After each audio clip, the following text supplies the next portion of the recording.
Hayden Panettiere death overdose evidence found on scene. Hayden Panettiere or someone close to her was treated with meds typically used for overdose victims, TMZ has learned. We confirmed through sources in Greenfield, South Carolina, that Narcan was found in the apartment where she died. Narcan is administered nationally to reverse the effects of an opioid overdose, and we're told the evidence used to dispense it was found on the mattress. We know first responders on the scene mentioned an overdose and CPR effort while reporting back to dispatch. However, we also know 2 ambulances rushed to the apartment, which seems to point to 2 people in a distress in the apartment, so it's unclear who received the dose of Narcan. We also told Empirine was used on the scene, and that would track with the initial 911 call being for a woman in cardiac arrest. Empirine, aka adrenaline, is commonly used to resurrect patients in cardiac arrest. As we reported, Hayden was pronounced dead on the scene Sunday at 2:32 p.m. and no one was transported in either of the ambulance. We're told Hayden's longtime on and off boyfriend, Brian Herkerson, has been staying at a residence as well. He actually grew up in the area, but we haven't been able to reach him since we first reported Hayden's death. We spoke to Herkerson back in May, and I thought he gushed about Hayden. He admitted she's better off without him and said he wanted to see her flourish. So this pretty much looks like an overdose to me. And remember when I said that in the past that there is some information about her death, her childhood, and how her upbringing was a bit rough in the industry?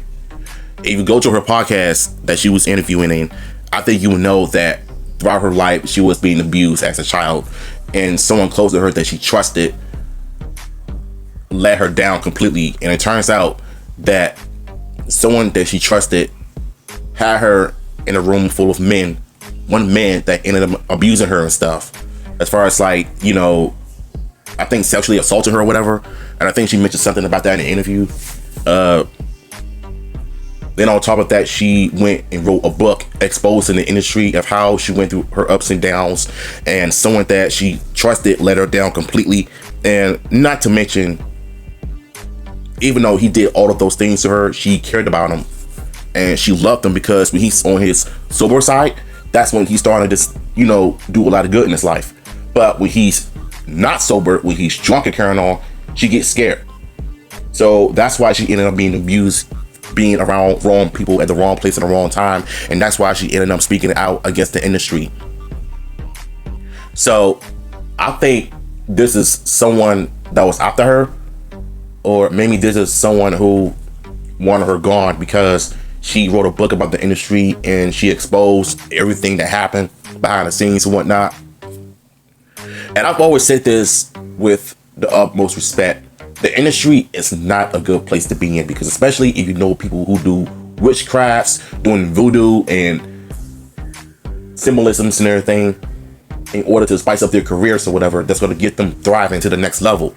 But the problem with that is that it won't last long. And that's why I've always say, if you surround yourself with the wrong people, bad things are going to happen to you in the industry. Any kind of industry, fast food, trucking, acting, music industry, whatever industry that you get yourself into, there are those that are in the industry that will make you do things that make you uncomfortable, which we all know you don't have any choice. So at the end of the day, I feel as if someone probably wanted her gone, because when you expose the industry, I think sometimes the industry is not going to want to have you work in many roles, whether it's in film or in television. And why do you think Tom Holland went on an interview and he exposed the industry of how it made him uncomfortable, and yet he made millions playing Spider-Man, and he's married to Zendaya? And Hayden, I feel like she wanted to tell her side of the story in a book, and I've seen the podcast myself, not the whole thing, but the parts about her being abused or whatnot. And it should be a common reminder, is the who we surround ourselves with. Like I said, the industry is not a good place to be in, and it's not good for your mental health, and it's not good for your well-being. So at the end of the day, the only thing we can do is just pray for one another and just make sure that everybody is safe. And not only that, just be careful of who you end up with, of what you do in life.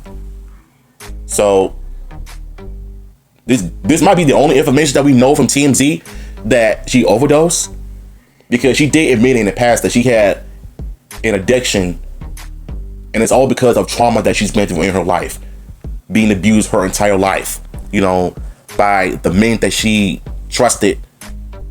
And not only that, but her boyfriend on and off again boyfriend, who pretty much beat her up and stuff way back at I think 2019 and 2020.